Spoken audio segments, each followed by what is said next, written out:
بسم الله الرحمن الرحیم نحمده ونصلی علی رسول الکریم اما بعد۔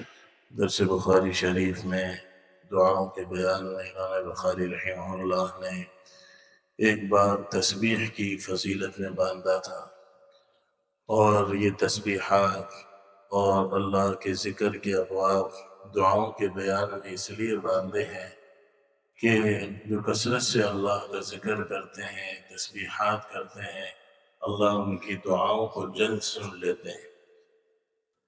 بہرحال اس میں ایک روایت حضرت ابو ہریرہ رضی اللہ عنہ کی پیش کی ہے کہ اللہ کے نبی صلی اللہ علیہ وسلم نے ارشاد فرمایا کہ دو جملے ایسے ہیں جو زبان پر ہلکے ہیں، میزان عدل میں بہت بھاری ہیں، اور اللہ تعالیٰ کو جو رحمان ذات ہے بہت محبوب ہے، اور وہ سبحان اللہ العظیم سبحان اللہ وبحمدہ ہے۔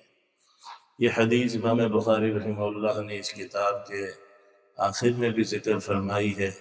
وہاں پر اپنے استاد احمد بن اشکاب سے اس حدیث کو نقل کیا، یہاں زہیر بن حرب ان کے استاد تھے، ان سے نقل کیا، یہاں کلمات ذکر کیے سبحان اللہ العظیم سبحان اللہ وبحمدہ، وہاں کلمات ذکر کیے سبحان اللہ وبحمدہ سبحان اللہ العظیم۔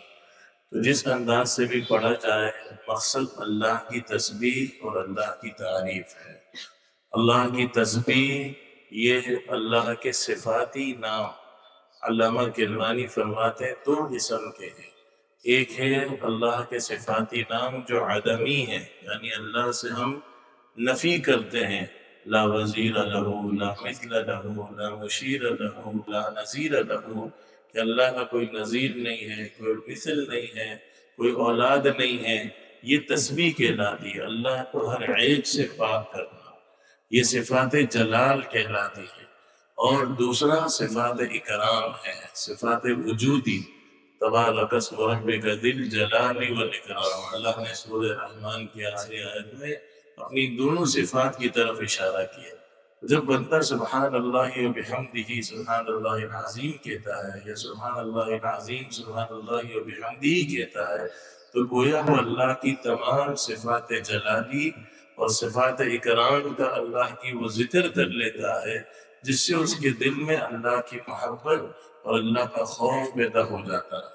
سبحان اللہ وبحمدہ سے اللہ کی محبت اس کے دل میں پیدا ہوتی ہے، سبحان اللہ العظیم سے اللہ کی عظمت اور خوف پیدا ہوتا ہے، اور عظمت اللہ کا خوف انسان کو گناہوں سے ہوتا ہے، اللہ کی محبت نیکیاں کرنا آسان کر دیتا ہے۔ اور یہ کیفیت جب انسان کی ہو جاتی ہے تو انسان ظاہر ہے کہ جب اللہ کا ذکر کرتا ہے تو اس کا میزان عدل بڑھ جاتا ہے۔ علامہ ابن بطال رحمہ اللہ فرماتے ہیں کہ اس طرح کی جو فضائل کی تسبیحات ہیں یہ ہر ایک کو نہیں ملتی، یہ صرف اسی کو ملتی ہے لأہل الشرف والکمال، جو اپنے کو حرام سے بچاتے ہیں۔ اب دو جملے پڑھنے پر میزان عدل بھاری ہو جائے، یہ اسی کے لیے ہوگا جو حرام سے بچا رہا ہے، فرائض پورے کر رہا ہے۔ اب ایک بندہ نمازیں نہیں پڑھ رہا، حرام بھی کر رہا ہے، اور سبحان اللہ وبحمدہ سبحان اللہ العظیم بھی پڑھ رہا ہے کہ میرے تو نام اعمال کا وزن میزان عدل کا بھاری ہو گیا، تو ایسا نہیں ہے۔ یعنی یہ تیسرا درجہ ہے، پہلا درجہ فرائض کا اہتمام، اور پھر دوسرے نمبر پر حرام سے اپنے کو بچانا، تیسرے نمبر پر یہ تسبیحات ہیں جن کے فضائل اسی وقت مرتب ہوں گے جب انشاءاللہ یہ پہلی دو باتوں کا ہم اہتمام کریں گے، تو پھر یہ تسبیح اور اللہ کی تعریف ہماری روزیوں کی برکت کا بھی ذریعہ ہوگی۔ یہ وہ کلمات ہیں جس سے تمام مخلوقات کو روزی ملتی ہے۔ تو جب انسان ان تسبیحات کا ورد کرے گا تو اللہ ضرور اسے دنیا میں بھی روزی دے گا اور آخرت میں بھی میزان عدل بھاری ہو جائے گا۔ اللہ کے اہتمام سے ہمیں حرام سے بچتے ہوئے، فرائض کی خوب پابندی کرتے ہوئے، کثرت سے ان تسبیحات کے اہتمام کی بھی توفیق نصیب فرمائے۔ وآخر دعوانا الحمد للہ رب العالمین۔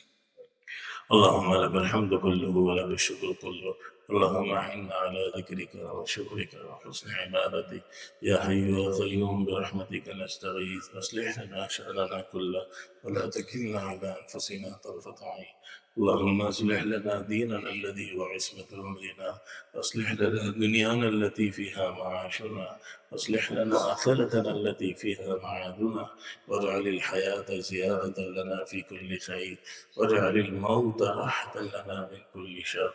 وصلى الله وسلم على خير خلقه محمد وعلى آله وصحبه أجمعين برحمتك يا